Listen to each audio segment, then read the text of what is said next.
നമസ്കാരം. ടുഡേ ന്യൂസിലേക്ക് സ്വാഗതം. പെരിന്തൽമണ്ണ അരിക്കണ്ടം പാക്കിൽ വെച്ച MDMA-യും ഹാഷിഷ് ഓയിലും പിടികൂടിയ കേസിൽ ഒരാൾ കൂടി അറസ്റ്റിലായി. പാണ്ടിക്കാട് മുഴക്കല്ല് സ്വദേശി പുഴയ്ക്കൽ മുഹമ്മദ് റംഷാദാണ് അറസ്റ്റിലായത്. ഇതേ കേസിൽ ഒരാളെ കഴിഞ്ഞ ദിവസം ഡിവൈഎസ്പി KK സജീവിന്റെ നേതൃത്വത്തിലുള്ള പ്രത്യേക അന്വേഷണ സംഘവും ജില്ലാ ആന്റി നർക്കോട്ടിക് സ്ക്വാഡും ചേർന്ന് പിടികൂടിയിരുന്നു. തുടരന്വേഷണത്തിലാണ് കൂട്ടുപ്രതി കൂടി അന്വേഷണ ഉദ്യോഗസ്ഥരുടെ വലയിലായത്. നിങ്ങളുടെ സ്വപ്നങ്ങൾക്ക് വിശ്വാസത്തിന്റെ കയ്യൊപ്പ് 1% പലിശ നിരക്കുകളിൽ Kisan gold loan. Urban Grameen society gold loan.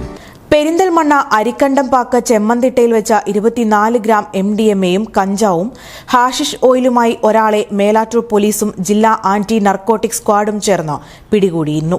ഈ കേസിന്റെ തുടരന്വേഷണത്തിലാണ് ലഹരിക്കടത്തു സംഘത്തിലെ കണ്ണിയായ ഒരാളെ കൂടി പെരിന്തൽമണ്ണ ഡിവൈഎസ്പി KK സജീവിന്റെ നേതൃത്വത്തിലുള്ള അന്വേഷണ സംഘവും ജില്ലാ ആന്റി നർക്കോട്ടിക് സംഘവും ചേർന്ന് അറസ്റ്റ് ചെയ്തത്. ഒറവംപുറം സ്വദേശി കിഴക്കുംപറമ്പൻ മുഹമ്മദ് നിഷാമിനെയാണ് ആദ്യം അന്വേഷണ ഉദ്യോഗസ്ഥർ പിടികൂടിയത്. കേസിന്റെ തുടരന്വേഷണത്തിന്റെ ഭാഗമായി മുഹമ്മദ് നിഷാമിനെ കസ്റ്റഡിയിൽ വാങ്ങി ചോദ്യം ചെയ്തതിനെ തുടർന്നാണ് കൂട്ടുപ്രതിയായ പാണ്ടിക്കാട് മുഴക്കല്ല് സ്വദേശി പുഴയ്ക്കൽ മുഹമ്മദ് റംഷാദിനെ അറസ്റ്റ് ചെയ്തത്. മുഹമ്മദ് റംഷാദും മുഹമ്മദ് നിഷാമും ചേർന്ന് ബാംഗ്ലൂരിൽ നിന്ന് ലഹരിമരുന്ന് കടത്തി പാണ്ടിക്കാട് മേലാറ്റൂർ ഭാഗങ്ങളിൽ വിൽപ്പന നടത്തുന്നതായി അന്വേഷണ ഉദ്യോഗസ്ഥർക്ക് വിവരം ലഭിച്ചിരുന്നു. തുടർന്ന് നടത്തിയ അന്വേഷണമാണ് യുവാക്കളുടെ അറസ്റ്റിലേക്ക് നീങ്ങിയത്. സംഘത്തിലെ മറ്റു കണ്ണികളെക്കുറിച്ചും ഇടപാടുകാരെക്കുറിച്ചും സൂചനകൾ ലഭിച്ചതായും കൂടുതൽ അന്വേഷണം നടത്തിവരികയാണെന്നും ഡിവൈഎസ്പി KK സജീവ പറഞ്ഞു. Today news, Perinthalmanna. Sky gold സുരക്ഷാ പദ്ധതിയിലൂടെ പണിക്കൂലിയില്ലാതെ തന്നെ സ്വർണ്ണാഭരണങ്ങൾ സ്വന്തമാക്കാനിതാ ഒരു സുവർണാവസരം.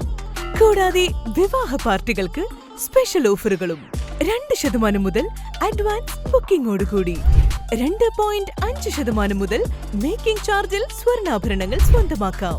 കൂടുതൽ സുരക്ഷ ഉറപ്പുവരുത്തൂ സ്കൈ ഗോൾഡ് സുരക്ഷാ പദ്ധതിയിലൂടെ. Sky gold, Perinthalmanna, Nilambur, Ponnani, Pune.